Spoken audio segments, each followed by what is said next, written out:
Hey guys, what's going on? This is the very first episode of a new podcast that we're bringing to you, and it's called The Fucking New Guys. And let me explain a little bit. So we are the fucking new guys. We are the three of us put together, and I'll introduce you in a second. Don't make up 3,000 subscribers. So we are the new guys in the area. We're new to the whole YouTube thing, but we're cool, and we got great personalities. We got some fun shit to talk you through. So bear with us as I introduce you a little bit. Obviously, the fucking new guys ties back to the Modern Warfare clan thing tag that you get. But we're also going to have some pretty fucking epic commentators come and join us. And to us, they're going to be the new fucking guys on our fucking podcast. So let me introduce you to the hosts. I have two guys with me, Mr. I Try Hard and Larry Legend. Larry, why don't you go ahead and introduce yourself? What the fucking fuck? I see that we like to say that a lot. What's going on, guys? Larry Legend, brand new to the YouTube community, commentating, and it's pretty awesome. I don't do super gameplay. I do super commentaries. So if you like to listen to some drunk guy talk a lot, then come hit me up. But yeah, I'm originally from Massachusetts. I'm active duty military. I can't tell you what branch I'm in. Got to clear that with the legal office because I've killed too many people in my time. So yeah, I'll turn it over to, that was awesome, dude. I feel like we're winning our 18+ rating immediately. You're killing people, and I'm saying fuck, and you're saying fuck all in the first 30 seconds. Hey, can I say fuck? Can I do that? Did you feel left out? Yeah, I did really, honestly. All right, Try Hard. What's up, man? Who are you? Hey, my name is Mr. I Try Hard, guys. I am 26 years old. I live in Montreal, Quebec. That's why I got this funny little accent. I am French Canadian, but I met these two guys over on, I think it was HuppetGaming.com, and we got to talking on Skype and decided to do this thing because there aren't enough podcasts in this thing. So yeah, I mean, what else can I tell you? Verbal, did you actually introduce yourself at all? No, I didn't, man. Good call. So I'm Verbal, and I've got a funny little weird accent just like Tryhard has. I grew up in England. I'm half Swedish and half American, and I live now in the financial district in New York City in Manhattan. So kind of got a weird accent. I've traveled all over the world, and yeah, I'm another one of those international ones. We're kind of a sort of an international crew here. Larry lets us down, of course, but Tryhard and I sorry, dude. But I'm the one who thinks that Verbal is sounding kind of robotic to me, or I'm just saying. Oh, is it sounding robotic to you guys? Because it's not to me. Oh, all right, it's fine. But anyways, Larry, how old are you? I am 27 years old, man. Do we need to talk about this? I don't feel like this is worthy of us talking about. Because I know what the next question will be. And I don't think we need to be asking that. Hey, dude, you want to steal Woody's name right there, or what? Yeah, totally, man. So, guys, I'm definitely the old guy on the team. I'm 31, so I'm a gamer in my 30s, which is that pathetic? Let me ask you guys, seriously, is that pathetic? Am I retarded? No, I don't think so at all. I mean, like when I first got started, like playing video games, I was like, man, these kids that keep killing me are fucking 12 years old and they're fat and they sit in their mom's basement. And now I know that they're like 30 years old ad execs in New York City balling out of control. So I'm still fat though, so it's all good. I want to know, Verbal, how close do you sit to your TV? Like, is your eyesight all right, or? Oh, my eyesight's fucking second to none, dude. I am fucking rocking 20/20 vision. I see things from miles away. But actually, I've got the worst TV for gaming with. So I've got like a 56-inch widescreen, whatever, huge ass TV I've got, and I sit like 7 feet from it, maybe 6 feet from it. So. Oh yeah, that sucks. I totally would never want to play on that thing, ever. Okay, so you say that, but have you ever heard Wings talk about this? Like, the ideal gaming TV is like 32, 28 inches. Because your peripheral vision, like if you're looking across 56 inches, like it's tough to look top left to bottom right and see where guys are coming from. Like, that's not... You are so true, dude. I use a 50-inch, it's an LCD TV, and I sit literally, I swear to God, maybe 3 feet away from it, and I have to move my head around like from side to side to look at like the score and like the map and all that stuff, and it's not working out too well for me. I like just your perfect TV. Just use your computer screen. It works fine. It's perfect. Yeah, I've heard that before. Wait, Larry. So what do you game on? What size do you game on? Well, I guess mine's the smallest. You guys are making me feel puny and insignificant. That's what she said, dude. Which is Is that like Gold Glove's penis or just no, asking? no, it's a Sorry, 40. Gold Glove. I apologize. I didn't mean it. I kind of did there, didn't I? It's a 42 inch Olivier, which is a piece of shit basically. So yeah, but it's a LCD, so I mean it's HD. Don't get me wrong, but I hate the fucking TV. Like, all right, my source button, like I have to use my TV. Like I'm going old school. Like I have a new age TV, and I like to change between my components and stuff, and my volume and all that shit. I have to go up and press the buttons on my fucking TV. Like I'm in 1952 with the dial TVs. Jesus, dude, that sucks. Is that even HD? Yeah, it's HD. It's 1080. Like it runs full HD, HDMI and everything like that. Like I play Blu-rays and stuff, but dude, it fucking sucks. And like what really sucks about it is a company like, you know, companies do that shit where they fuck you and they just want you to buy shit from them. Oh yeah. I can't get a universal remote that'll match it. Like they don't make universal remotes that match this fucking TV. Wow, dude, that's like time to give up and walk away. You know what I mean? Yeah, dude. See, you know how like everyone's fucking burning their Modern Warfare 2 fucking CD? When I get my new TV, I'm smashing this thing and I'm gonna record it. It's gonna be perfectly functional, and I'm gonna like take out all my anger that I've had for 3 years with this thing. Oh, it's I want to make a video of that, dude. I will. Actually, yeah, that I would pay to see. That's actually pretty cool. Pay per view, Larry destroying his own TV. That would be awesome. Now this I'll have is my what son in the background cheerleading. this is what I want to know, guys. Most people don't know us right now, and we've all started this whole YouTube thing kind of late from everybody else. I want to know, why did you guys start this? This is like that's a good question. This is what I want to know. Larry, All right. go for it. Me? My turn? Go for it, buddy. Yeah. All right. Well, I'm gonna take the next 35 minutes. So, no, I'm just Cool, kidding. dude. I'll get a shower. I'll be right back. No, I got started. Like to be completely honest, like I thought I was gonna go out and get a. First, I want to do a Dazzle. That's what I just wanted to buy something cheap and just try it out and see how it worked and everything like that.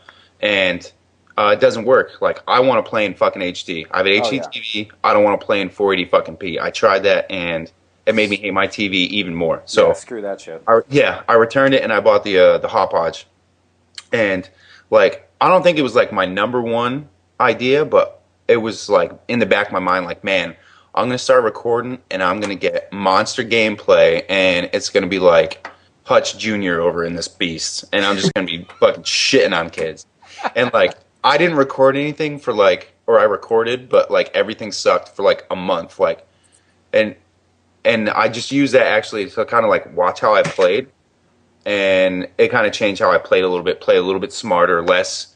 I mean, like I always play objective, but when I run to the objective, I don't just like put my head down and stare at my feet when I'm doing it. Now I kind of like look around a little bit.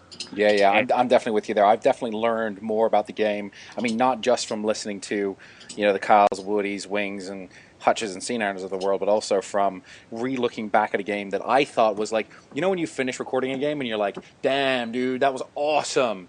And then you hit play and you watch it through again, and you're like, well, I mean, it was okay. It wasn't. Yeah. It wasn't great. It definitely wasn't awesome. I don't know what the hell I was thinking.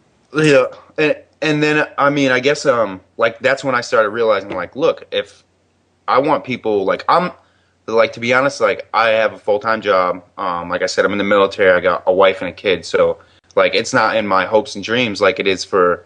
I don't know if it's you guys, but I know for like the 18-year-olds and the 17-year-olds out there that don't know what they want to do in their life, but they know they love video games. True. Like it's not my goal to get 200,000 subs, and I'm not saying anyone that does that is wrong. I'm just saying for me, that's not my goal. So when I started doing that, I was like, man, when I started like watching my gameplay, I'm like, this sucks. Who wants to watch this shit?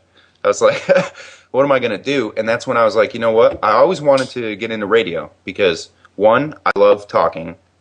2, I can talk fucking forever, and 3, I like expressing my opinion and just saying different shit. And I was like, you know what? I'm just going to do commentaries, and if people like it, then they like it, and if they don't, they don't.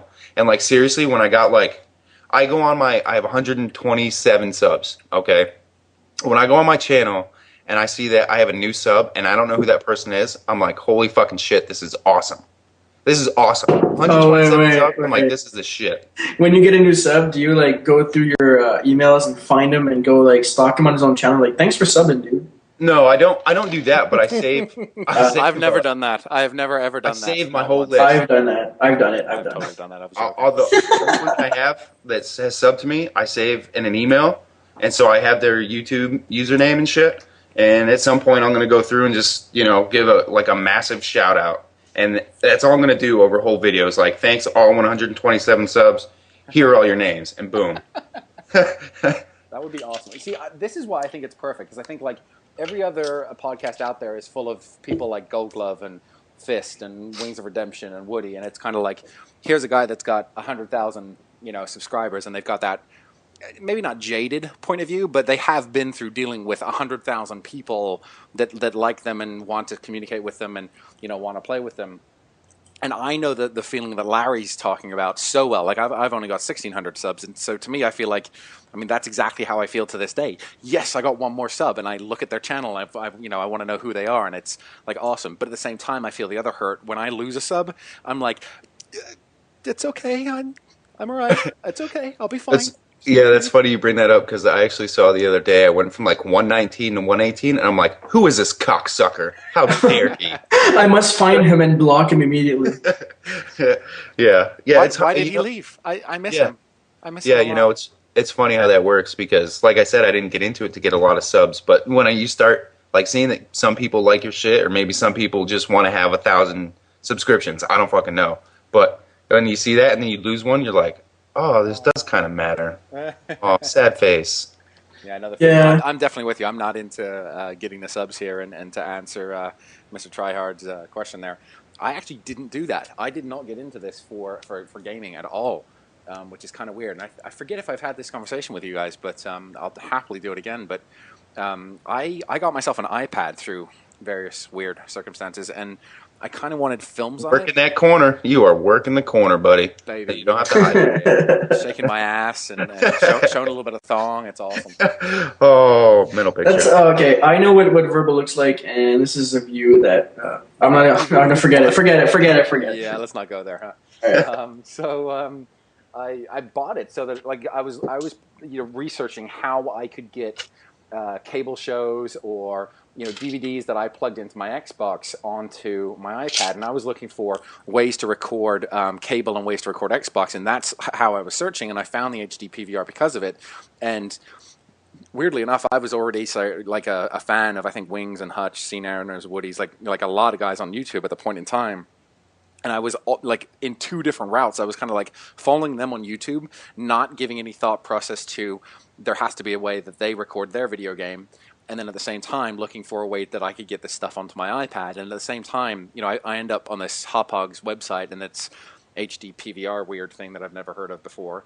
And one of the things listed says, record your Xbox and PS3 gameplay. And like literally it was like a fucking light bulb went off in my head, and I was like, oh shit, that must be how those guys record. What?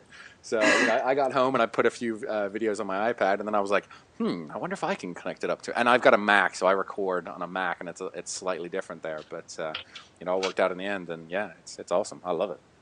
Nice. All right, I'll answer my own question. Yeah, do that. It all started when I've been in the YouTube community for about I don't know, maybe 2 years. Like when Hutch started out, and it was XCal and Blame Truth, and I was up to all those guys. But the first person I ever watched was it was either Only Use Me Blade or it was Scene-Anners. So I started watching them, and I never knew that you could even create an account on YouTube in the first hand. So wow. I would just like go onto YouTube every single day and like type in Scene-Anners and look at all his videos, and then I realized that you could sub and create your own accounts. So I did that, and I have like this ghost account where I'm subbed to a bunch of big guys, and I would always watch the videos. And I was like, God, these guys are beasts, and it pissed me off because I would always play with my friends, and I would never get those scores. And so I started watching more of the videos, started learning some different things, tips and tricks, and Scene-Anners is one of the best guys to learn some line of sights with that with him, because he just has a way of like never dying ever.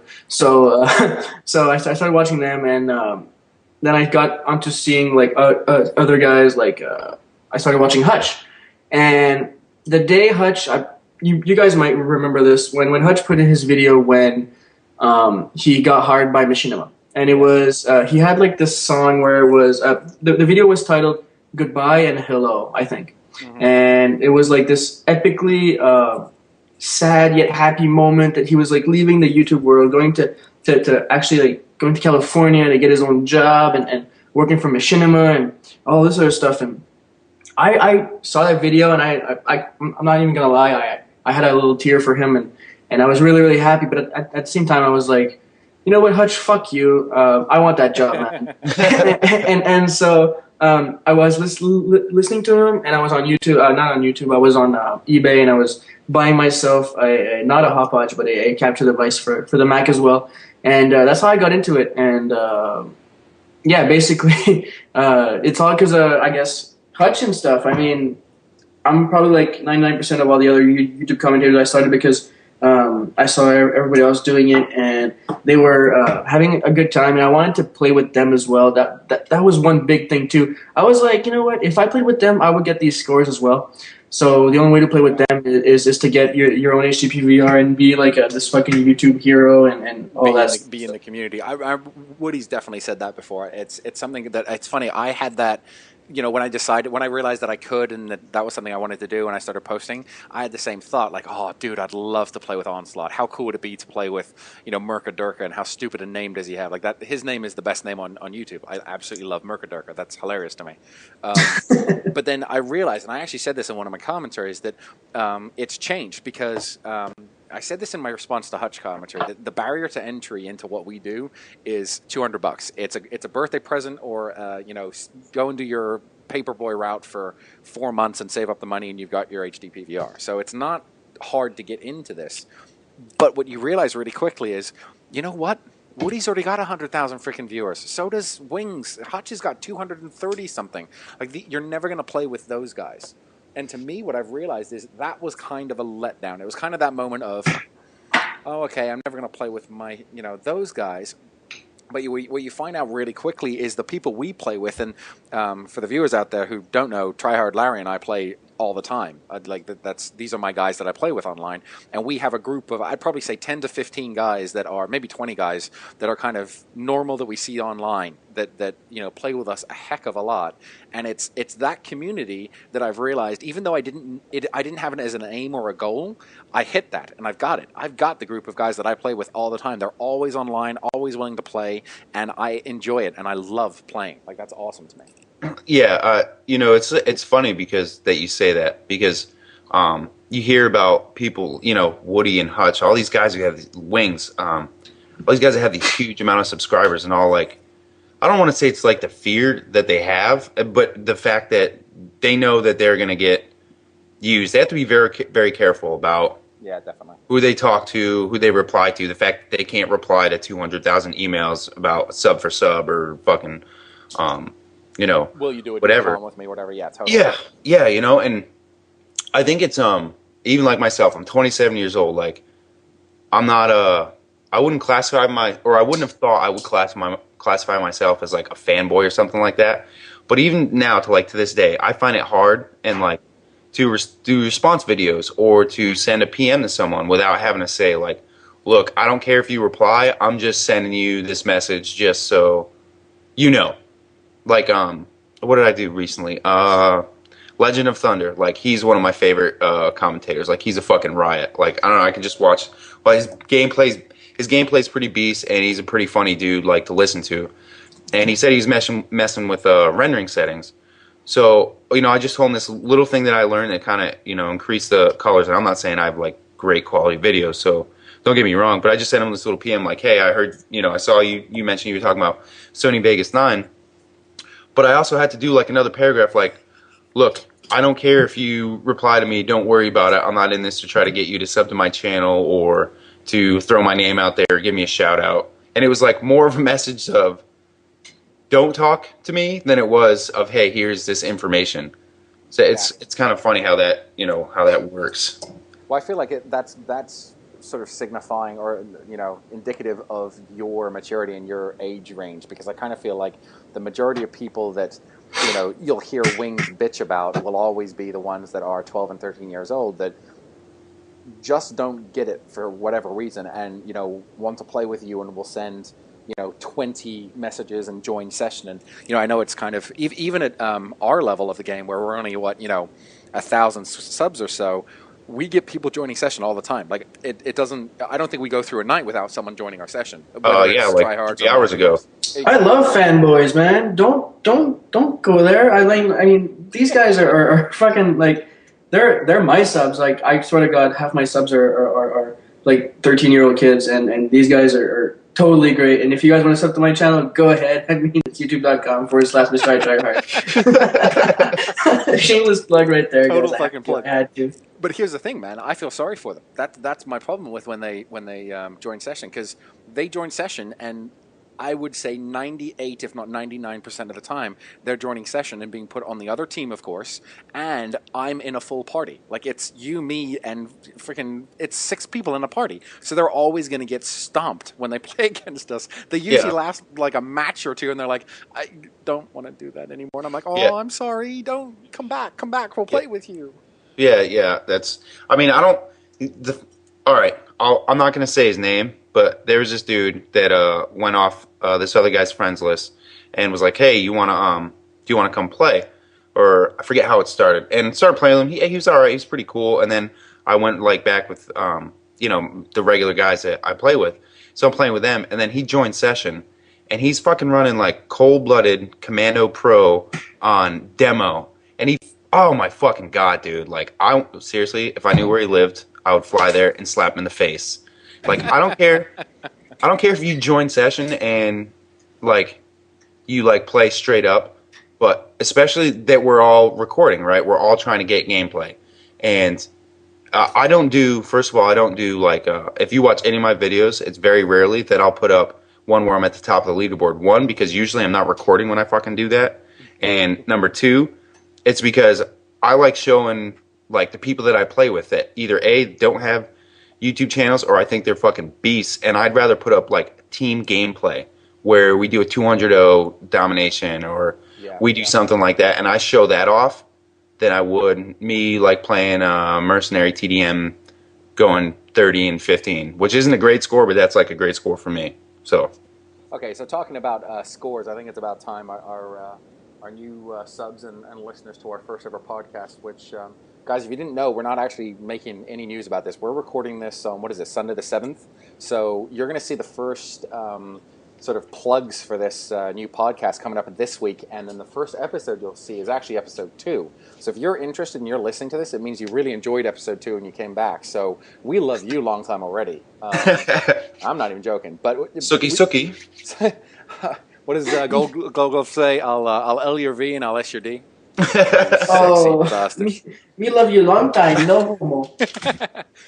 So I figured there's enough of the intros by now, and maybe we should go on to maybe a little bit of our first topic, which I can't imagine what it could possibly be. Is there anything special happening this week in the Call of Duty? Is there a patch coming out for Modern Warfare 2 tomorrow? No, wait, no, it's Infinity Ward. Of course not. There wouldn't be. Oh, yeah. There is something happening. What is it? I'm going to hide in a rock and fuel map, and I'm just going to sit there and wait for that. You do that, I'm going to kill you. I'm going to put a fucking claymore inside the rock, and then they'll kill you when you go back in. Nobody even goes there except for the fucking stupid rock. I mean, why is there that? Sorry, I have to say this. They said that this map was one of the biggest ones that Infinity Ward ever made. And it is actually the only biggest one. I think was in World at War. It was the CeeLo map, but they make this huge ass map, and they only use half of it. Yeah. Honestly, for every other game type, every objective, every flag, every domination point, it's all on the other side. Yep. Yeah. So why would you make this huge map and you have this huge desert with like a few rocks covering half the map, and nobody goes there? Yep. Well, that's for those kids that are trying to get lightweight pro and they just run around that fucking rock. And probably what happened is some guy was like being a retard and teabagging the rock and went into the rock, and that's probably how it all got fucking started. That is fucking hilarious. Okay, right, so let's get back on track here. Yeah. Black Ops, people. Black Ops comes out on Tuesday. There are so many people already playing it. I log in right now, and it's probably 5 to 6 people playing Black Ops right now, and that's been that way all fucking weekend, and it's pissing me off. So, what do you guys think? Are we psyched? Have we destroyed our Modern Warfare 2 discs? Have we dual-shotted them? What's going on? I don't know, man. Like, I the first like real COD game that I really put an effort into and like playing online was Modern Warfare 2. So that's kind of it's always going to be like a favorite of mine. Like I know there's so many issues with the game, but I still have fun going in with a six-man team, just like we were doing what like 4 hours ago, verbal, just Yep. going in and playing and having fun. I mean, yeah, does the new twos and shit get annoying? Yeah, whatever. What game doesn't get annoying after a while? So I don't know. I still love Modern Warfare 2, and I'm kind of I don't know, man. Like I follow Woody and all these guys on Twitter, and it's just like, and Woody's put out those videos. You know how his Blackout Thoughts 1, 2, and then I forget what he titled the third one, but it's kind of like I'm now instead of the glass is half full, I'm like the glass is half empty on this game. Like That's I don't interesting. know. What sort of swayed your opinion there? Well, I think I already had my own opinion. Like when I saw, like I thought Modern Warfare 2's graphics were by far the best online that I've ever played. And like I started watching, like I saw some of the beta stuff, and I was like, man, the graphics. First of all, they don't look that good. The guns don't look as cool to me as the Modern Warfare 2 guns. I don't know, I'm kind of like a new age dude. Like I don't want to go back in fucking time, man. But I don't want to go in the future. And I'm active duty military, so my real interest lies in, you know, Afghanistan, Iraq, North Korea. Like my dad cared about Vietnam and all that shit. So Well, that's interesting. So the setting itself is kind of like a maybe not a turnoff, but not exactly a draw. yeah, yep. That's A good way of interesting. putting it. Tryhard, how do you feel about? Am I the only one who thinks that the map, like we've all seen some leaked Black Ops footage, right? Yeah. Am I the only one who thinks that the maps look cartoony and the players look cartoony to you compared to like Modern Warfare 2? See, I don't know about that because I felt the same way. I mean, I agree with you 100%, but I remember specifically feeling the same way about Modern Warfare 2 from Modern Warfare 1. And I remember thinking, oh, God, this just looks like a big fucking cartoon. What the hell? And my opinion changed as I played the game. So I know what you mean, but I feel like I'm a little bit more lenient for that, being like, hopefully it won't be actually cartoony because I got this wrong, last year too. All right, well, I'll give it to you. And I'm not the one to bitch about Modern Warfare 2, and I'm going to go into Black Ops with my eyes closed. Like I'm gonna wipe the slate clean, and I'm gonna expect nothing. And I'm going to hope that this game turns out to be the best game that I'll ever be playing for a full year. Because first of all, it's a totally different producer who's doing it. I mean, Treyarch is doing this. Sure, they've done World at War, and we can all try to expect some different things. And we all know it's supposed to be a modified World at War engine that they're putting in it. So I mean, we kind of know what to expect, like the game mechanics and different things. But I don't want to expect anything because one, I don't want to be disappointed, and two, I don't want to have expectations. And it's kind of hard to explain, but Yeah, I know what you're saying. Like, and I mean, when I mentioned like the things that I kind of had a fear of, like, I'm not gonna go in there and think this is gonna suck. Like, I'm gonna go in there and I'm gonna play it, and I'm gonna try to play it as balanced as possible and try to learn as fast as possible and appreciate the way that it plays. But man, it's just especially with like there's glitches already. There's supposedly a challenge lobby that's out there for Prestige. Yeah, like, I heard that. What the fuck, man? Like, you know what you need to do? You need to, whoever is doing this shit, send me a YouTube PM, and I will fly over to wherever these people are that are fucking starting to ruin this game, and I'll pimp slap them. All right? I like this. This is becoming a theme of Larry flying around the country and pimp slapping people. awesome. Are you willing to fly internationally too? I just wonder what if they're in like dude, I'll just rack up the credit card, man. I got some excellent credit, so I'm pretty sure I could pull an extra 40 or 50 G's on my credit card. Fantastic. And I'll just rack it up, man. That service, there is service next to none. The fucking new guys, we bring to you service of bitch slapping people who are ruining our games for us. No one else does that for you, only us. Okay, so I got two things to say about this. First of all, completely off topic. If there's a user out there that's called EDK717, I love you, man. You just subscribed to me while we're on the podcast. I'm not even joking. You subscribed to me 7 minutes ago. That's awesome. That's awesome to me. So what we were going back to about like loving our subs? Yeah. EK. got a special heart in my special spot in my heart, buddy. Holy fuck! I lost a sub. Fuck you. Yeah, I'm gonna go. Oh. It was EDK 717, dude. He If it's left you and that came over to me. EBK guy, you can go fuck yourself. I'm kidding. But That's hilarious. what's his name? EBK. What is it? EDK. So Echo EBK. Delta. Come sub to me, dude. I lost a sub. Pity me, man. That is fucking hilarious. All right, so Oh, that's let me ask funny. you guys a question. Who is Eli and Peyton Manning's father? What's his name? Archie. Okay, so let me make a sports analogy here for the sports people in the podcast and for you guys, because I know you love sports too. If you're Archie Manning, and that is the equivalent of Activision, and Eli and Peyton are your Infinity Ward and your Treyarch, can you think, or which way around do you guys feel those two brothers line up to the analogy? Are you with me? Or have I lost you? Kind of. So basically, Activision has two companies, like you said, that produce these games, and it's basically the same kind of concept. It's a first-person shooter.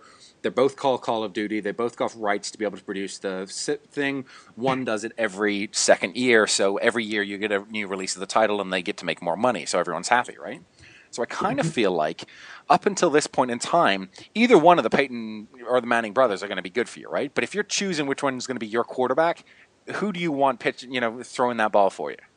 Are you fucking kidding me? Peyton Manning, dude. Exactly. Like, all right, seriously, Eli Eli Manning looks like he's semi-retarded out there with his mouth breathing and shit. He just annoys me. So I'm not saying he's a bad quarterback, but he looks like a mouth breather, and if you're a mouth breather, I don't want you sub to me. All right? So Eli Manning, if you're listening, I do not want you to be my 128th subscriber right now. I'm just letting you know. Okay, wait. Verbal, your analogy doesn't really work right there because let's say Peyton Manning is Infinity Ward, right? Yep. Okay. Infinity Ward's dead. It's pretty much been denied by their own father. It's been like fired and tell him to go home and I don't know. I'm just stepping on Skype right now, but yeah, Infinity Ward has nothing to do with Activision anymore. Bungie's actually working with them now. True. So I'm not sure what you guys think about that. They're working on something. So I'm kind of interested to see what Bungie brings to it. But my point was just going to be, so before they fired, West and the other guys that ran Infinity Ward, what would have been your guys' take on the situation? Like, which one would you rather have had? And there's the quarterback analogy. And to me, it's like, look, Treyarch kind of fucked up with the whole World at War. Like, we all went over from COD 4 to World at War for a good, 3-4 weeks. And then we were right back on Call of Duty 4 Modern Warfare, almost immediately. So to me, it's kind of like I don't know. It looks like everything about Black Ops is going to be absolutely amazing. But at the same time, I'm mature enough to realize I'm not going to count my chickens before they hatch. Let the game prove itself. And if there's anything I've learned, it takes a heck of a lot for a game to really catch my eye. How many games over the last 20 years that I've played could I remember and say, shit, that was one hell of a good game? That really grabbed my attention from the word go. Halo. When I first pick up Halo and put it into my original Xbox, oh my god, there is almost no other feeling like it. That was one of the best goddamn first games I've ever played. Really? You like Halo, dude? Seriously? Oh, I loved Halo. Oh my goodness. First player playing it only. Like me in multiplayer Halo, I suck. I suck balls at that game. There's no way. But see, that actually kind of, not to get off talking on Black Ops would tie back to video games. Modern Warfare 2, like I said, is kind of where I got started. And multiplayer gaming, where did you guys I guess you guys all played COD 4, World at War. Did you play COD 3, COD 2? How far back do you go with the COD series? All right, here's how it went with me. I started playing Halo 3, and I had a lot of fun with that. And one of my friends said, there's a much cooler game in town. It's called World at War. It just came out. So I bought myself an Xbox. I didn't have an Xbox at that time. And went on an Xbox Live, played the shit out of World at War, and I found it was the best game I ever saw. I was never in what's it called? RPG. RPG fan, right. I was more of a RTS, games like StarCraft, the Blizzard games. Yeah. I was more like that. But anyways, I was playing World at War. I had a lot of fun. I was actually pretty good. I was pulling my own weight, getting a 2KD and shit. And one of my friends who was more experienced with that whole Call of Duty series, he was like, dude, there's a much better game. It's really old, but it kills much faster. The guns are all fucking modern. They got M16s. They got like all these snipers. And I was like, okay, cool. What is it? He's like, well, Call of Duty 4. So I played the shit out of that. And I played that for maybe, I don't know, maybe 2 or 3 months. And then Modern Warfare 2 dropped. And I have like 25 days played on Modern Warfare 2. And I'm a tryhard. What do you want? Yeah. Do you feel like the reason you enjoyed Call of Duty 4 for that little in-between time was because you'd played that second? So it was like for you it was World at War and then Call of Duty 4? And then Modern Warfare 2? It's weird because the reason I enjoyed more Call of Duty 4 is because I felt it was easier to drop people. In World at War, people know that it's not always the guy who gets the first shot off that wins. Yep. Whereas in Call of Duty 4 and Modern Warfare 2, I'm going to say maybe 9 out of 10, unless you're a total noob, if you get the first shot off, you will usually win the gunfight. And in World at War, it's not the case. You can actually turn on some people. Like, he'll shoot you in your back, he'll jump, drop shot, turn around, and headshot them. And that'll work more often when we're in World at War. So I found that whole aspect in Call of Duty 4 and Modern Warfare 2 a whole lot more attractive because I felt I was getting rewarded for playing better and choosing right routes and choosing right strategies, head glitching and stuff like that. So yeah, that's really what interested me. See, that's interesting to me because I kind of feel like everything you just talked about there isn't something you're going to be able to learn from someone posting videos or talking on Twitter. Like your enjoyment of the game, not the videos online, but the game will be once you play it. Like I can hear everything I want to from Xjaws talking about how he got like a 41-2 game, or Woody talking about his, like you said, Larry, the first 3 impression videos. I want to play it. I want to play it myself and decide myself. But I'd say between now and then, Modern Warfare 2 isn't going to be collecting too much dust, and it certainly isn't going to be destroyed. That's for damn sure. Yeah, absolutely. I guess I'm like, I don't know, maybe. I mean, Verbal, what was your first online game? Was it Halo 3? Like Halo's where it started, and then you went to COD 4, and then. That's a really good question. I'm not sure. I mean, in terms of first-person shooters, I'm almost positive it was Call of Duty Modern Warfare. Was it like Space Invaders on the Atari or something? Okay, so I actually have. Do you guys know what? It's actually 2 rocks and a stick when Jesus was at the table. He was playing rock paper scissors. Jesus, I really am the old guy of the podcast, aren't I? This sucks. So, do you guys remember a game called Command and Conquer? Yep. Oh yeah, like Red Alert, right? Yeah, exactly. So this isn't exactly online play, but it is playing against someone. So what my dad did pretty early is it was like, well, games are great. This is fun and stuff, but each one of these games has a multiplayer where if you have your own local area network, then you can play against each other. I mean, this is before anyone came up with the concept of having online play where I could play you and you're in London or you're in Quebec or something. That it's not even the same concept. It was just we had a computer room and Dad put one computer facing south and then one computer facing north, kind of put them in together, and if you wanted to cheat, you just kind of looked over your brother's shoulder to see where he was deploying his bases at, and that was kind of it. That was my first, like, I mean, I say multiplayer with my fingers up in the air, like quotation mark type thing, but it was multiplayer. It wasn't really online, but that was it, and it was awesome, to be honest. I got something for you guys. Did you ever own an N64? Heck yes. Okay, did you guys ever own GoldenEye 64? Oh my God, are you kidding me? Absolutely. Okay, this is what we did with my friends. It was the first person shooter that I ever played, and we would be so good at, because it was a multiplayer split screen, right? So it would split the screen in 4, and you could play it. But what we did, because we were like pretty fucking balling at this one game, we would navigate using the other player's screen, right? So if somebody would come up on our back, we would like evade their shot by looking at their own screen, right? So what we had to do, we took this paper box, like a big like carton box, and we would cut it up and make like a big X going through the screen. No way. Yeah, one going horizontal, one going vertical, right down the middle, so that one person could be sitting like in an Indian style position down right when doing the same thing down left, and 2 people sitting up on like a chair or on a table or whatever, sitting top left and top right, so that we couldn't cheat and look at each other's screens, right? So we had this fucking ghetto setup with like an SD screen playing fucking GoldenEye 64, and that's where I really learned, or I started to play some multiplayer FPS games. I don't know, I thought it was epic. You guys were fucking rocket scientists in comparison to me, man. That is so fucking cool. Yeah, like when I started, like I said, I'm in the military, so I joined not right out of high school because I graduated. I wouldn't say early, but I was younger when I graduated. I graduated when I was 17, so I worked for like a year and a half before I joined the military. And so for the past like I don't know, or I guess for the first 4 years of my military career, I didn't play video games at all. Like when I was in high school, like I'd play Gran Turismo 3 on the PS3, and that was when a bunch of me and my buddies would skip school and just go get high and fucking play video games all day. But that's what we'd play. We wouldn't do like first-person shooters or anything like that.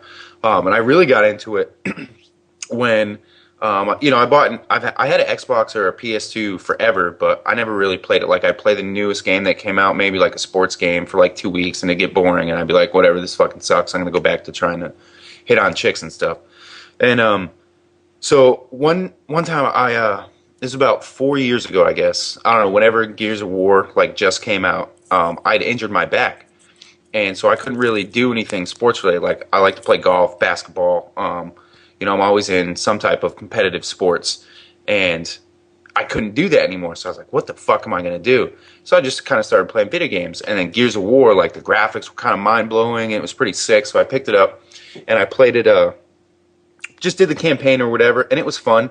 And then I was like, man, maybe I should try to like, because I couldn't do anything on the weekends. Like I literally would lay on the fucking floor all weekend, and I'd be like, this is fucking bullshit. Like I don't want to watch these gay ass shows that are on TV.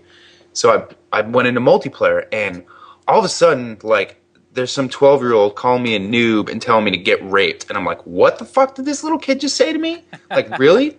And it was like, dude, it was mind-blowing. I was like, what the fuck? And so I'm a super competitive guy, and I want to win. And it's always like, for me, it's like team-oriented. So I was like, fuck that. I'm getting good at this game. So I don't know how many days I put in that game over like a 3-year span, between like when Gears of War, the first one came out, and then the second one came out, which like fucking sucked, and I got rid of it within like 2 days. But I was like, it was probably somewhere around like 50 to 60 days that I put into that game. I absolutely loved it. And so, but with that game, it was completely different. It was like you didn't have to have a full team. Like in Modern Warfare 2, I wouldn't say you have to have a full team, but your chances are increased significantly if you're going to win an objective game if you have a full team, right? Because you can use strategies, tactics, stuff like that. And Gears of War, you could kind of go in like a one-man team, you grab a power weapon, and you're on and rocking.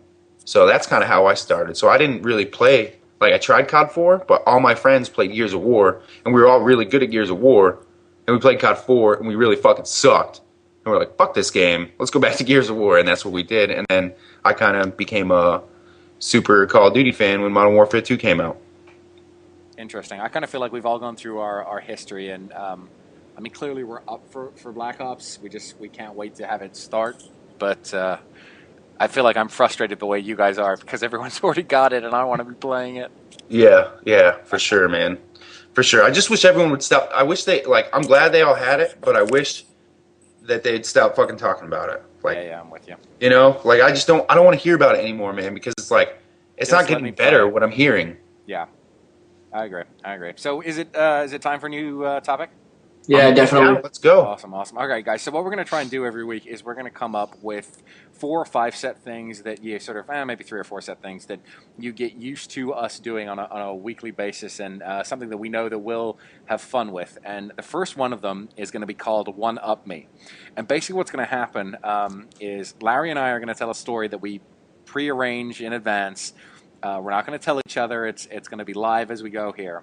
And normally our guest is going to have to tell us, which story wins.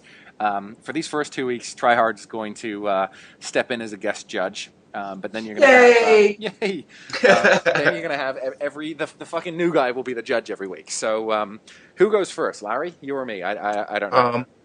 Give a swing, buddy. All right. So let's have a look here. If I'm going to tell a really good story, and this is the first one out of the bat, like this is me starting off and kicking ass. I guess I should try and pull out. You know what I'm gonna do? I'm gonna pull out one of my buddies' stories, just tell you about a buddy of mine because he's in the military. He's in the British Air Force actually, and this buddy of mine, I'm just going to come out and say it. He is a Apache helicopter pilot. Like no bullshit. He is trained for I think 2.5 to 3 years now, and I think his first deployment was earlier on this year. I think he went into Afghanistan, and he's been out to Afghanistan like 2 or 3 times now. But this is the first time as a helicopter pilot, and he's in. He's in Afghanistan. He spent the majority of the last 2 or 3 years training either at Air Force bases in the UK or in Arizona and stuff like that. And he's really not allowed to tell me too much about what that entails or where his missions goes or stuff like that. So being the good friend that I am, I just went through and started Googling a little bit about it and like get me straight, like these are Apaches that the British Air Force are flying. This is not the American military. This is the British version, which means I think it's 24 Apaches they've got. So they've got like nothing of a force out there, and the amount of pilots in rotation is like I want to see like 200. So with all the people taking leave and off, and that's how much it takes to keep those 24 birds flying at all times. So I looked into a little bit about what Apache does, and one of the coolest things that I found online, at least, was he has this heads-up display helmet sucker thing. I don't even know, but basically what it does is there's a mini machine gun underneath the helicopter that follows his movement of his head. So if he looks down and left, that's where the machine gun points. And if he looks up and right, that's where the machine gun points. And he has the optics from that machine gun pushed into his headset, of course, and he can change the optics, whether it's thermal or infrared or anything like that. And he has, I think it's like 2 or 3 different munitions that he can then shoot from this undermounted cannon machine gun type thing. And I forget exactly what it is, but basically I thought, how fucking cool is that? And you're piloting the helicopter, but if you're on top of like sort of a ridge-mounted area and you're just looking around for bad guys, where you look is where the machine gun points, and then he just pulls the trigger and shoots the fuckers. Like that's unbelievable to me. Yeah. So that's this is my story. I think it's pretty cool because it's like one of my buddies who's always been. I mean, he's a crazy little fucker. He's got more jumps parachuting than I can possibly count. It's more than 500, but less than 1,000. He's or base jumped off of a cliff in Norway before, which you have to be a complete fucking retard to try that. That's I'm not down with that. Yeah. So here's 2 stories, or one story from the same night, basically, that about this guy, and that's the backup of who he is now. But when I was turning 21, he's 1 year younger than me, so he's 30 now, and he was 20 at the point in time in England, and it was my 21st birthday. To give you an idea of sort of how down to earth this guy was, he was studying physics. Straight physics for his university degree at Oxford University. So he was I forget exactly which college, but if you know Oxford in England, it's kind of right in the dab in the middle of the country. The university is comprised of like 13, 14 different colleges that make up the university, and he was at one of them studying straight physics. He comes back for my 21st birthday and takes me out with all of my friends from university. And, to them, he's just, Verbal's buddy from back home. He's just, the friend. So they have no idea. We go out and we have tons of beer, and I've already told my 21st birthday story on my channel, so I won't go into that now. But basically, it was just kind of low down, dirty fun, and we had a really good night. And at the next morning, some of my friends woke up and they were like, so what does your buddy do? And when I said, he's studying straight physics at Oxford, he's one of the most intelligent people on the planet. Like 4 of my friends looked at me like, come on, you're fucking with me, because he just comes across so like he's the local plumber, like he's the guy that you I don't know, he's a carpenter or something. He's your average Joe Schmo. He's not something special. He never comes across as anything special or tries to make it sound like he's anything special. He's just a nice guy. And we were talking about it and telling stories and stuff, and we were all pretty hungover the next morning. And one of them comes over and says, he was like. So what's your buddy up today? And I was like, oh, he's headed into London because have you guys ever heard of the Cambridge Oxford boat race? Is that famous in America? No, not at all. So basically, it's two teams of guys that row, and they go down the Thames, and it's freaking, I mean, national news. It's on every TV channel, in England. It's huge deal. There are helicopters all over the place, filming this. There's police all up and down the Thames. And I'm like, so I tell my buddy, oh, he's at the Oxford Cambridge boat race. And he was like, yeah, I thought I remembered him saying that. Did you see that someone jumped in and delayed the boat race and police swarmed on top of him and he's been locked up, and it kind of looked like your buddy a little bit. I'm like, wait, what? So we it was on the news, and it was like helicopters going over the Thames, and police boats racing in, and obviously this one jackass had jumped off of a bridge and sort of disrupted everything. And my dad comes home at almost that exact point in time and was talking about how the pilots were pissed off that he's a flight attendant, so he'd been working with pilots that morning, and these two pilots were pissed off because one was from Oxford and one was from Cambridge, and they had been complaining about some jackass that had jumped off the bridge, and my dad was giving his 2 cents into the story. I'm like, wow, that's kind of crazy. At that exact moment, my telephone goes, and it's my buddy, and he's like, could you do me a favor? And I'm like, yeah, sure, what's up? And he's like, so I'm wearing my boxer shorts. I'm wearing one of those silver, wrap me around, keep warm type blankets that the EMS teams give you. And I'm on a train headed back home right now. And I'm like, what the fuck are you talking about? What is going on right now? I just saw someone jump off the bridge in Thames. And he's like, listen, just come and pick me up at the train station. I'll explain everything in a second. I'm like, all right, fine, whatever. So I hang up on him, I go pick him up, and he's in the car with me. And yeah, you guessed it, of course, he was the dickhead that jumped off the bridge. And what had happened is, like, right beforehand, one of his friends had been flipping a 50 pence coin in their thumb and catching it, just flipping it up and then catching it and flipping it up and catching it. And someone had bet this kid, I'll bet you 50p, basically a buck, that you won't jump into the water right now. And my buddy had said, I'll take that bet. And that was it. Wow. Yeah. Is he like fucking crazy or something? Like, pretty what's much, up with him? I mean, seriously, he plays in Apaches every day for a living. He's fucking skydives for fun.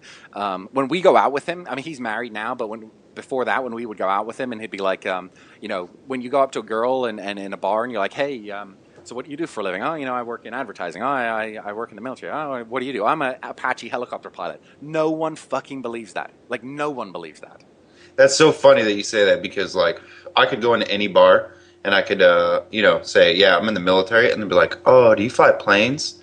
And I'll be like, yes, and it's a wrap.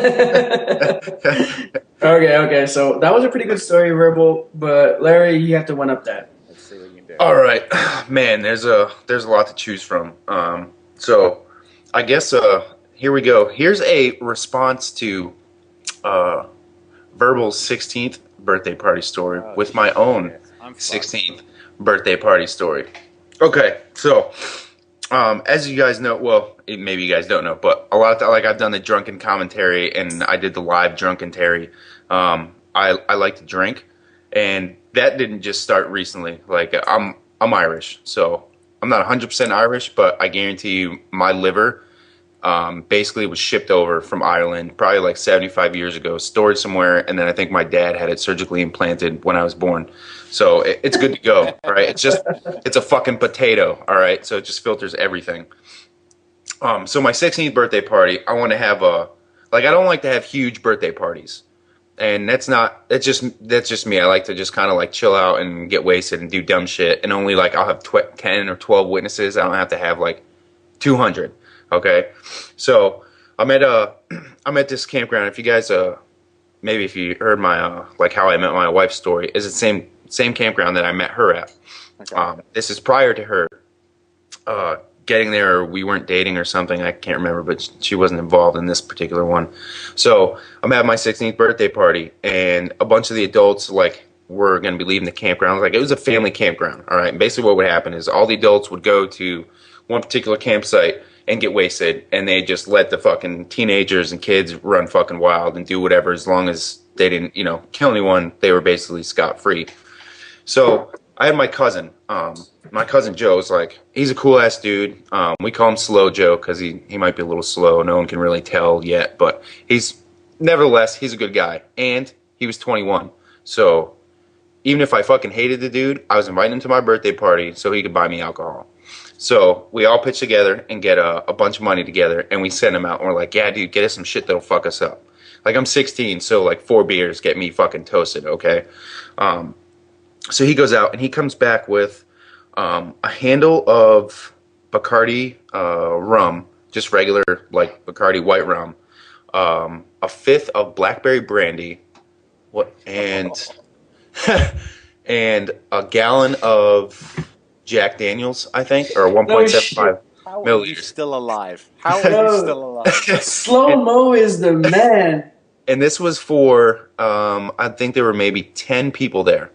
All right, 10 people. We're all 14 to 16, except for Slow Joe, who's 21. So he comes back with all this shit, and he got Dr. Pepper and pina colada like mix. So we just like are like, I don't know how to mix this, and he fucking has no idea because he's Slow Joe. So what the fuck help is he gonna be other than buying me goddamn alcohol?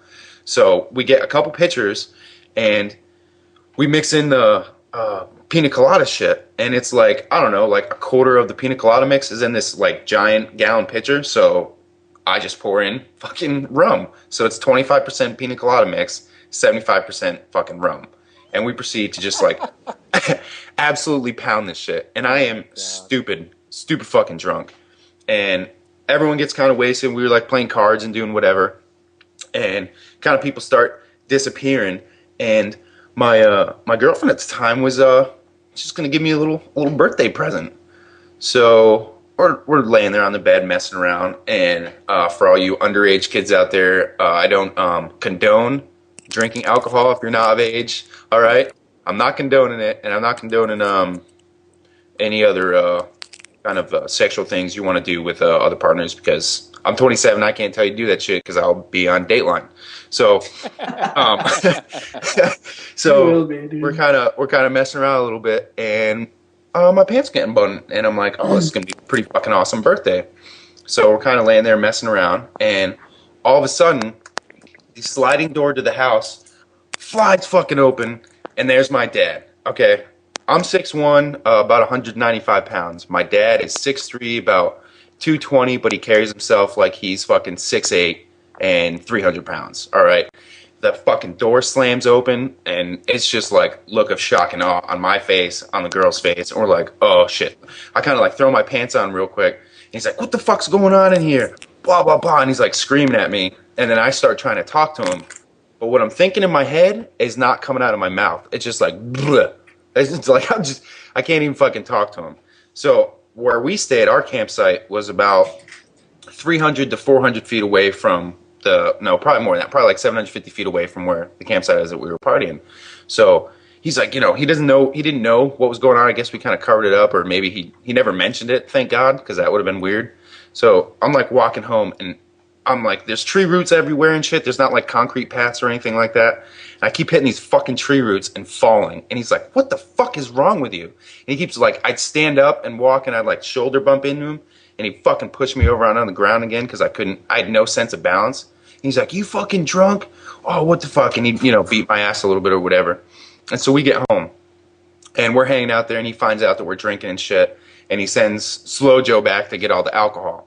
Now, I love Slow Joe because of this one thing that he did right here. He took that Bacardi bottle, and he popped the plastic cap off, which you guys know is like that filter so you don't dump out like a whole bunch of shit. Yep. And he filled it up. We probably drank or dumped out 75% of that bottle. Well, he fills it back up till it looks like there's only like a quarter of it with water. All right? And he brings it back. And so my dad's like berating me and shit. And he's wasted too. Like all the adults are wasted. He's like, well, I'm going to fucking take your alcohol that you spend your birthday money on. And I'm going to go, all the adults are going to drink it or whatever. So he starts going out, and he goes throughout the whole fucking campground and just is pouring this, rum, or giving this rum away, pouring it in cups for everyone to drink and shit. And just laughing all the way to the bank, thinking he's like really rubbing it in my face. And it wasn't until man, like 3 years ago that I broke down and told him, I was like, Dad, you remember that one time at my party, blah blah blah. That's He's like, hilarious. "Yeah." And I was like, yeah, well, you were handing out water basically to all these people, and no one ever realized it. No one ever knew. Because they were all too drunk anyway, right? Yep, exactly. Now I got one question for Larry. How old were you at that time? You might have said it, but I forgot. 16. Oh, okay, all right. Yep, So, just turned His 16. birthday. So is it my time to judge right now? Yep, go for it, Rain. Go for it. All right, let's analyze this.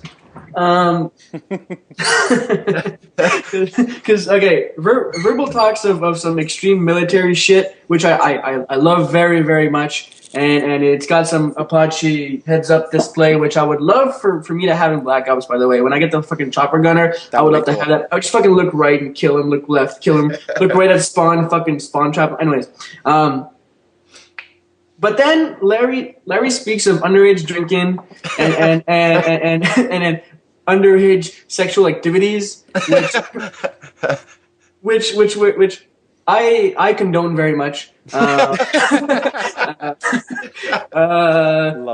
yeah, I think I'm gonna have to give it to Larry for this round, just because he kind of hit my weak spot with some underage drinking and some sexual activities. So yeah, Larry, I think you got the crown for this. I had to pull out the A game. I was planning on talking about that one all along, so it wasn't like I changed it when I heard Verbal's story. But one other completely like off topic here, off a story topic. Talking about your buddy that's an Apache pilot. Yep. I actually was able to meet an legit AC-130 crew. Are you kidding me? Take pictures That's cool. of them. Take pictures of the guns and shit. And you know how you were talking about that heads-up display that your buddy wears on his Yep. on his helmet? Well, I got to hear these guys' story about the AC-130, and you know how like we're in the game and we're using the AC-130, we're talking about kill feeds and stuff like that. Like this crew told me, because basically what happens is you have guys that load the guns, and then you have the actual operators of the cannons. Okay, like the 105 millimeter, the 40 millimeter, and the 20 millimeter. And the 105 millimeter cannon has a 4-foot recoil on that gun. Like the gun is fucking huge. Like when it fires, like it comes back into the plane 4.5 feet. The barrel is 9 feet long. Yeah, dude. Like I'll have to. I'll send you the pictures on Skype whenever I upload them off my shitty phone here. But yeah. So they're talking about the operators, and I asked them. I was like, man, like what's the craziest shit like you've ever heard of? And they're like, oh man, he's like, the one guy went out and he got like 250 kills. Like his first time ever out deployment as an AC-130 like gunner operator, because they just sit in front, like they have the controls and they just sit in front of a computer screen and just fucking go nuts. Like 205 kills. And then they were telling me how they snipe with the 40 millimeter. Like they legit snipe with a 40 millimeter. Like they just use one bullet and try to like track down one fucking guy. No way. That's fucking awesome. Yeah. Larry, there's one thing I want to know. The guy who got how many kills was it? 250 kills with the chopper. Did he upload it to YouTube at all? I mean, that's like a fucking 10 nuke in one game. I'm just saying, dude. I mean, that shit'll get you like fucking a million views. It'll go viral, dude. Yeah, there's a bunch of that shit. There's like obviously the military's got a bunch of different networks. So like all the I don't know if you guys have seen the like one of the videos is the Apache, and they're just overlooking this farm field and they're on silent and they're watching a weapons transaction. I'm sure it's on YouTube. But I saw all that shit like fucking 5 years ago, like on a top secret network. All that stuff, those stuff would come across those feeds and stuff. It's pretty sick. That is awesome, man. That's very, very cool. Wow, Larry totally deserves to win this week simply because not only was his story better, he then went and one-upped my best part of my story. Yeah, he's like, I'm gonna talk of young sexual activities, and then I'm gonna one up Larry's fucking Apache thing by saying that my one guy got 250 kills with a chopper gunner. Yeah, Larry, you're the man, dude. Okay, it's definitely time for a new topic because I just got screwed. So, all right, guys, one of the things we're going to bring to you every week is just weird, funny shit that's going on either in gaming or in real life, like Charlie Sheen getting caught doing coke with a hooker in a hotel room across the way from his ex-wife and kids, because he's such a great guy. Did, did he do that for real? Honestly? Yeah, Yeah, that's a hundred yeah. It percent. And wasn't. it was across the room, across not adjacent rooms, but the room across the hall from his ex-wife and kids. Okay, can Was I it? Oh, comment it that was for just a across the second? hall. I thought it was the same floor. I didn't know it was like directly across the hall. I could be Yeah, making dude. up the whole across the hall thing, but I think my version is better than reality anyway. Okay, dude, it Can works. I? And dude, it wasn't a hooker. It was a porn star. Oh my Oh, god, that's even better. That's awesome. Dude, seriously, okay. seriously. I just want to say that this is one thing. If I'm Charlie Sheen and I want to get laid, I'll just walk into any fucking restaurant, bar, movie theater, uh, Old folks home. Oh, drugstore. sorry. Yeah, old folks home, and I'll just fucking drop my pants, and some girl will come. Yeah. They Dude, always do. I mean, like- who? Go You ahead. know his history, right? Like his history, like when he got married to oh, whatever his second wife's name is, the chick blondie. that was in I'll go was look it? it. Oh God, that was in the movie Wild Things. Yeah. I know what I mean. Oh my God, that's gonna piss me off. But like when he first got married, or like they were like dating, like in order for him to get married to her, he had like a porn shrine. It's just like thousands of like porn movies. Like he's a fucking like freak. And he had to like get rid of all that shit. And I guess she thought like it was the magazines that was a problem and not the cocaine he's snorting off hookers' asses. Oh, you gotta love it. Okay, her wives, Donna Peel or Kelly Preston. Is that possible? Denise Richards. Yeah, Denise Oh Richards. yeah, right. Yep, She's the Bond girl, right? Yeah. That's the one. Yeah, She's, she was one of them. Christmas. Yeah, like the worst one. Fucking epic. I just gotta say it. Anyways. Isn't she Christmas? I thought Christmas only came once a year. Yes, that's right. That's right. That was a Bond. Yeah. All right. Yep. Okay, so apart from that Charlie Sheen thing, we do actually have one weird thing that happened or at least one weird thing that happened in the gaming industry this week. I know you guys saw that Connect that came out this week, and Larry found a pretty cool article about how, what was it, Kotaku came out and was talking about how, it basically could be used to spy on people, and it's kind of a conspiracy theory. Yeah. They're going to be looking into your living room type shit. Yeah, it was just I don't know, just something weird. I can't remember how I found it. I don't even have the fucking link right now. Like that's how retarded I am. But yeah, what happened is like they kind of put up a conspiracy theory because basically due to like Google stuff with their. I mean, you know more about it, Verbal, with the trucks driving around doing the maps and stuff like that. Yep. Or the 3D Earth. Yeah, you can probably get into that and explain it better. But with how big of a corporation Microsoft is, so there's always going to be a conspiracy theory about all that stuff. And the fact that now you have this camera, like live camera, which I don't know how it's really different from the Vision camera, but I guess people don't have it hooked up all the time, and now you use it to play video games. I guess that's kind of where they're going with it. But how that they'll have an eye in your living room. And I mean, you can better explain it. Like when we talked about it earlier, bro, you had some like really key points, and I think your background actually.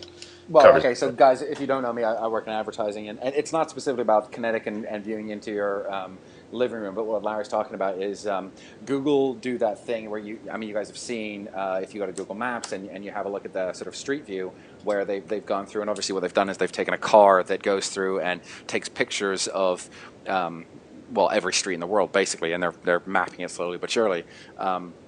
Well, one of the things I think it was the UK government came out with was that one data capture that the truck was getting as it was going around the streets was information about wireless networks, your home wireless network. So I'm not sure exactly what the details were, but I do know that I'm pretty sure it was the UK that had basically said, you guys have got to stop. Like you guys have got to delete all the information you've gathered about the wireless networks around, the UK and how they work. And I'm not exactly sure, like I said, I'm not exactly sure what the details were, but that's pretty scary because there are people out there, doing that shit.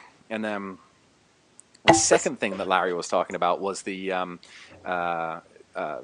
mail and Google Mail. I don't know how many people care or notice about this, but the ads, if you have a Google Mail account, a Gmail account, the ads that you see around your mail are targeting and looking and reading through your mail to target what you should be, what type of advertisement you should see. So if you're in your mail talking about, your your Porsche or talking about Porsche or talking about cars, they could easily put a car ad on the right hand side. I remember specifically it happened once when I was babysitting or dog sitting and my aunt's dog in Denver, and she mentioned something about Purina. Like Purina came up in the text of the email, and there was dog food ad in the right hand corner. That was a little freaky to me. What about How like can we like flip the script on it and then like I'm just gonna start like signing up to like sex toy places and then all of a sudden there's gonna be like ads for dildos or like butt plugs or No, something? because Come on. companies like Google don't allow porn advertisers. Like they won't allow people to advertise porn on their services. Damn it, because that could really like, dude, I could have fucked with my wife big time. That would yeah, have seriously. just like boom, like oh my god, what the chair? Please buy a What's this? dildo. Dildos.com. No, Verbo, I want to know how legal is that? the targeting. It's actually Yeah. because what their server automatically deletes the information. Like there's no information that they keep. They use it only for targeting. They're allowed to do it. And basically, what it is right now is the advertising industry doesn't have standards behind it. So there's no set body that is fully up to date with the amount of targeting that we have available that basically says you need to govern yourself like that. So we're a self-governed industry in a very real sense. And this is another thing the guys and I were talking about is the way in which targeted ads work on websites. So if you guys have ever been in a website and this is a really good example of it. So all three of us have women in our lives, and every once in a while they'll go onto the laptop and they'll search for boots or skirts or a new dress or whatever.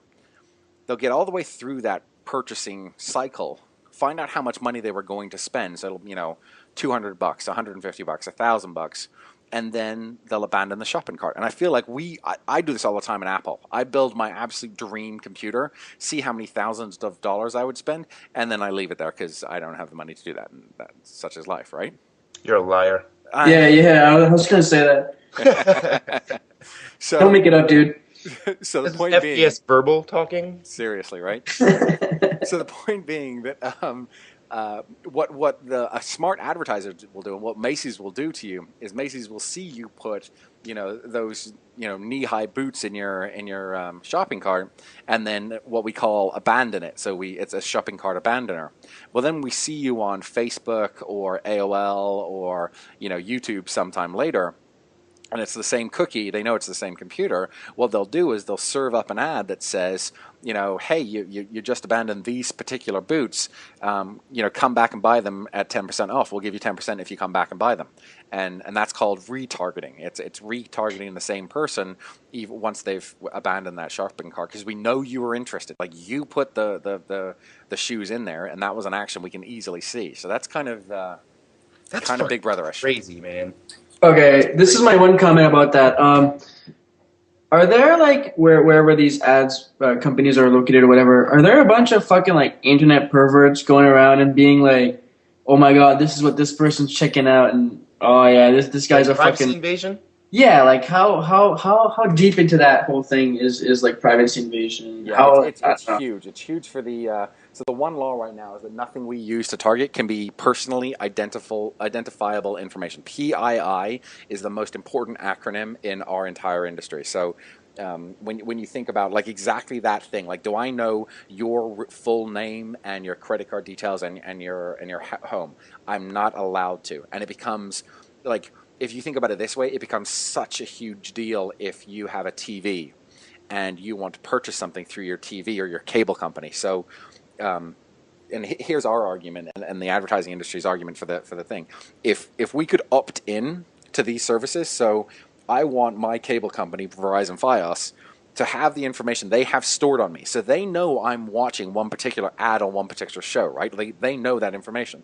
Well, they also have the personally identifiable information for me, like my credit card, which they bill every month, and my home address and all the rest of it, so the payment will go through. Why don't they just use that with the advertisers? Have me sign a piece of paper or click a box that says, yes, I know you're doing this and I'm okay with it, and then serve up relevant advertisements so they take my information. Then I would stop having to see fucking baby diaper ads. I don't ever want to see that. I don't give a shit about that. You will never get me to buy baby diaper ads right now because I don't have a kid. Oh, you don't know, dude. Maybe your wife's checking that out. True. Luckily, I'm not married just yet. But oh yeah, you're right. I'm sorry. But I'm with you're with me, right? Like you don't want to see ads for shit. Like I will never buy a Jag right now. It's not going to happen that I'm going to go out and buy a $60,000 car living in Manhattan. Like not going to happen. So target me with good ads. I rather see a Porsche ad than seeing fucking Flintstones or Barbies or G.I. Joes and shit like that. Like I love that the ads are targeted to me, but I don't want them knowing exactly what I'm doing. Like not that don't get me wrong, like I'm not some fucking internet pedophile or anything, but like I don't want them fucking looking at my stuff. I do all of my accounting on my own PC, right? So I do all my transaction, I pay my bills on my computer. And if that's accessible as well, I mean, I don't know where's the whole line? Yep. Yeah. I agree. You're basically you're hitting on the argument that sums up our industry right now, because it's a case of it doesn't matter whether I'm doing something right or wrong. It's my right to have privacy. And our point of view is totally fine. For people that think that, fine. And you'll have to put up with, like you said, you'll have to put up with the Porsche ads and the, baby diaper ads. And for those of you that, don't mind or, allow that invasion of privacy, you'll get more targeted ads. And that's basically it. Nice. Which is kind of, I think it's got some legwork, but it could be interesting. Anyway, I definitely think we've hit the weird, funny shit for the week between Charlie Sheen and his coke sniffing ass whores, whatever they were, and Google and their Big Brother-ish. But I don't want to wrap quite yet, and I kind of feel like this is the perfect moment. Not that anyone knows about this podcast, or they'll end up finding it and then coming back if they really love us. But it is a good moment to say goodbye to Modern Warfare 2, isn't it? Yeah, for sure. I kind of feel like there should be an ode to it or something. I kind of feel like the amount of hours I've plugged into this game, I would. You know what I should do? We should all do this. We should go and find out the total amount of hours between the single player, the multiplayer, and all the different, whatever those op things were. How many hours did you spend playing this game, and divide that by $60?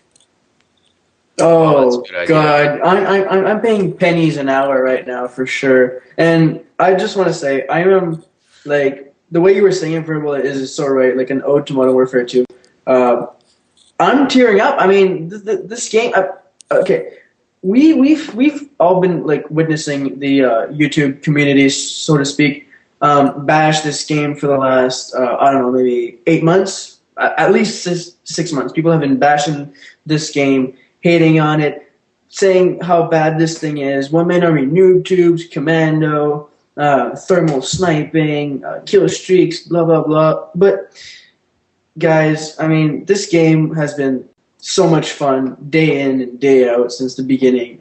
Sure, I mean, it's not perfect, but what game is, and what we ask as diehard Modern Warfare 2 players or diehard Call of Duty fans is that the game be perfect. And I don't think that we expect the same out of another game. We're going to jump, like, we can all go to our latest GameStop or whatever and rent or buy this whatever other game and not expect it to be great. We're going to see some glitches. We'll be like, oh, well, you know what, there's just glitches. But for some reason, we all expect Modern Warfare 2 to be 100% perfect. And like the Call of Duty series, we expect so much out of them. And I just don't think that they can fulfill, like, they didn't intend this game to have, Modern Warfare, like, One Man Army noob tubes with Danger Close. Like, they didn't intend it to be so overwhelmingly, like an overwhelming aspect of this whole game, like the Women Army noob tubes and the commando lungers and all the different shit. And I mean, it wasn't all that bad, to be honest. I mean, if it was that bad, there wouldn't still be a trillion, bazillion people playing on it, and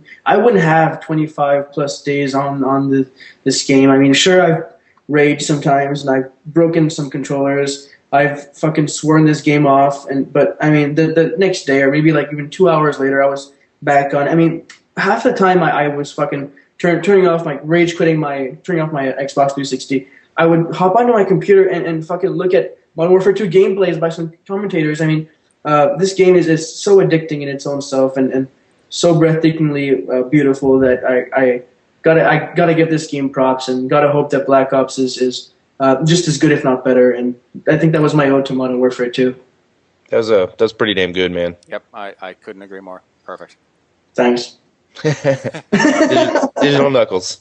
All right, dude. It's funny. I think the only thing I would disagree out of everything you said is that, like, I agree with you that I hope, not disagree with you, but I agree that I hope it to be as good, if not better, but my expectation levels are nowhere near that high because no game has been for 20 years. Like, I can pick out the 5 or 6 games that I look back on and be like, holy crap, that was awesome. Like, the first time I played Duke Nukem or Resident Evil, Zelda, like these are really stand out in your mind, really good games that I put a lot of hours into. And Modern Warfare 2 is just like those games, absolutely fantastic with a shit ton of flaws. Like, there's a lot of things that, kind of, did you have to load every single screen in Resident Evil? Like, come on, guys, figure it out.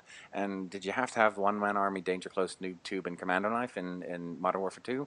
Figure it out. But at the same time, you know, Modern Warfare 2 is still a game I'll be thinking about and remembering with, fondly in the years to come, without a doubt, without a shadow of a doubt. Oh, I know I'm going to be playing it again. Oh, I mean, definitely. I guarantee you probably within a month, I'll play at least one match on Modern Warfare 2. I just hope it's not. I hope we don't go back to it. That's all I hope. I hope Black Ops is enough to keep our attention until next year. Yeah, yeah. I mean, that's for sure. God, I'm just I kind of covered it earlier, but despite all the flaws, yeah, he still with the 6-man team, you still adapt and overcome. So, I tell you what, if it hadn't been for like Huppy Gaming and shit, I would not be doing YouTube commentaries. I would not be on this podcast. I'd have no idea who you guys were, and you'd have no idea who I was because I would have burnt my fucking disc. Very true. And you know what? I think that's the difference, man. It's like this game. They try to make it. I think what they do is they try to overall get as many people to like the game as much. And I don't think everyone's as hardcore of a gamer, obviously, as we are. So they try to make it so that some kid, on a weekends when he doesn't have to do his homework, can get on and still have fun and not get supremely upset at the game because of, however many issues. And if he gets his rocks off just pumping out fucking noob tubes across the map, then, that's how he does it and he's having fun his way. And I think with Black Ops, they've tried to appease to a lot more people, but I don't know where they got like this whole quick scoping is bad thing. And it's maybe a topic for another day or something, but first of all, I think I'm going to miss that in Black Ops compared to Modern Warfare 2. I'm not a quick scoper. I can run around and try and get killed a lot. But I love the sniping in that game more so than any other game. And I'm not a sniper by trade. I like to pick it up every now and then and see, how good you can do. What you can do with it basically. Yeah, and man, I really do like the game, and I think despite all the flaws, I think more so the flaws are with the people that play it than actually with the game and the way that they use those and put those perks together to come up with stuff. I mean, yeah, is Commando a little overpowered? Yeah, I guess so, but buy yourself a decent set of headsets and, it doesn't happen all that often. Is there anything you can do about a guy that teleport lunges you fucking all the way down the B hallway on Skid Row? No, there's nothing you can fucking do about it.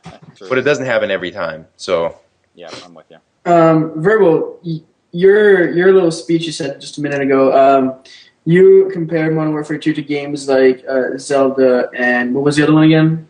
Resident Evil. Duke first Nukem. time I played Halo. Yeah, Duke Nukem. Yeah, you just named a bunch of epic games right there, didn't you? You just named a bunch of classics that will be remembered through time. I mean, I just saw Wings about a month ago do some Let's Plays on Resident Evil. Again, like Resident Evil 1, I think it was, or maybe 2 on like the fucking PS2, and people were watching that shit. Yep. Those games were classics. So I think Modern Warfare 2 is going to be remembered through time as one of the most controversial, but yet one of the best first-person shooters game made in 2010, for sure, definitely. And who knows, it might even be better than Black Ops. I mean, we don't even know yet, so. Yep, no, I 100% agree. I think that, like you just said, only time will tell, and let's see what Treyarch have come out with. All signs over the past weekend and all the tweets that we've been following all weekend seem to say it's just as good as Modern Warfare 2 in that it also has its own flaws, and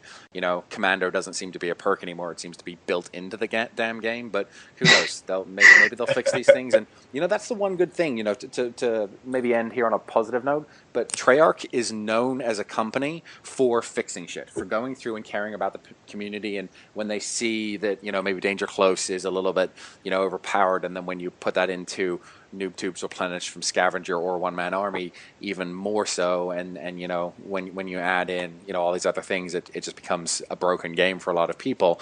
Try and fix that so that it's like to what Larry was just saying, so that it's enjoyable still to the kid who can only get kills through the noob tubes, and he gets on the game once every couple of months, shoots a few noob tubes around, has no clue that YouTube YouTube even exists, and it's still enjoyable to him. And I'll be honest, that's one of the things I've talked to a few in real life friends about this. But if we look at the size of our community, and I judge the size of our community by the people who have the most subscribers in it, and I wonder how much duplication there is across the whole thing. But if Hutch and C9ers and those guys what are they? They're over the 200,000 mark, 230,000. Oh my God, C9ers is at like 360 right now. Okay, so 360,000 people. Do you know how many copies of Modern Warfare 2 across all platforms there are? Over 21 million. Over 21 million. Like, we're not even a percent. We do not make up a percent, or maybe like 1 point something percent of the entire population that play Modern Warfare 2. So, we're a very small voice for them to be paying attention. So it's always been kind of funny for me to hear people, bitch about it and try and talk to JD 2020 and, hey, let's see if we can change this. You're less than 1% of what's going on. So, unfortunately, I feel like, because we're on YouTube, we've seen a lot of people sort of want to try and change stuff, and it's a factor of the computer or the video game industry, unfortunately, I think.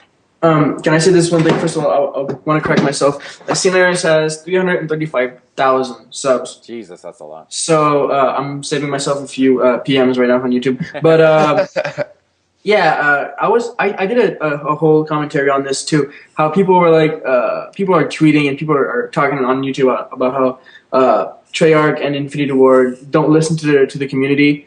And you're all wrong because you're not the community. The community right now, they love noob tubes. Like, all my real life friends who don't go to YouTube, who don't follow them, they are their community.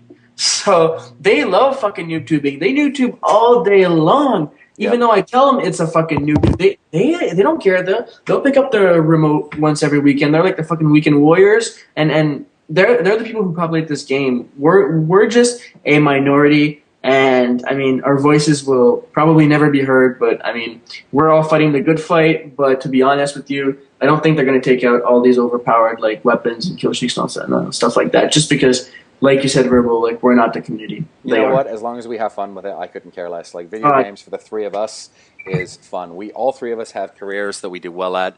We're earning enough money where, like, we're not sitting there trying to get as many views as possible on our games. I do this because I can video edit this shit, which I find absolutely crazy.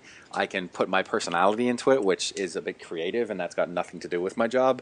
And I get to play computer games. Like, what? This is win-win-win for me. I love this shit. Yeah, yeah, like I said, this is I kind of use it as a sounding board. I don't have any real life friends that play video games. Like, honestly. And that, like I said, that was never my personality. When I got into gaming, it was never into what I wanted to do. So this is kind of my sounding board. I get to kind of talk about and talk about whatever it is that I want to say within the gaming community and anything else. Yep, I totally agree, guys. That's pretty awesome. Well, we've been going here for about an hour and a half, guys. I'm kind of impressed because, I mean, we've said it a couple of times, guys, and this is we're kind of establishing ourselves. This was kind of a test run for us. We're going to post this on Podbean so that it's kind of that Easter egg. If you know the term Easter egg, it means kind of hidden somewhere in the game, and this, we're not publicizing this. So you're going to start seeing some publicizing over the next few days. You're going to hear about this. So if you care and you've even come here before next Sunday. Hey, thanks for coming on board. That's awesome of you. But for the most part, you're going to hear the three of us come back next Sunday, and that's going to be sort of our starting point for episode 2, and actually having you guys listen to it and give us some feedback and let us know what you think. But the main point of this, and you'll find this as we go here, is we've already secured some pretty darn amazing talent for episodes 3 and episodes 4, and they are big names in the YouTube community that you know and have heard on podcasts before. I'm not going to give it away just yet. We'll give you a teaser trailer next Sunday, the 14th, if my math is doing me well in my head. But look forward to that. We are going to be recording Sundays at around 8 or 9 o'clock at night. And as we get into this, we might well go and live stream it if there's enough audience and people interested in doing that. But the basic concept is you've seen it, you've heard it. We've got some great personalities. I think we've got some great things to throw at you. And we get a chance to respond to Painkiller already because they're, obviously put theirs out on a Friday. We'll have listened to it before now and or before the Sunday when we put our show together. And that's it. Any last couple of thoughts here, Larry and Tryhard? Fucking awesome, guys. Thanks for inviting this little guy, little YouTube commentator to become part of this thing. That's the point, buddy. Hey, I had fun, and my name is Mr. Tryhard, and I have pink nipples. Wait, I have to check now. Hold on. My nipples are not pink right now. They're kind of a purpley color. I think I'm a little cold, though, so I'm just putting it out there. Dark. My areolas are dark brown, but the actual itself is bright. So, with the nipples, should we leave it there? Is that a podcast? Oh yeah, leave it on the nipples, dude. This is fucking epic, guys. That's been our nipples. Enjoy it. We'll see you guys next Sunday. Take it easy. See ya. Peace.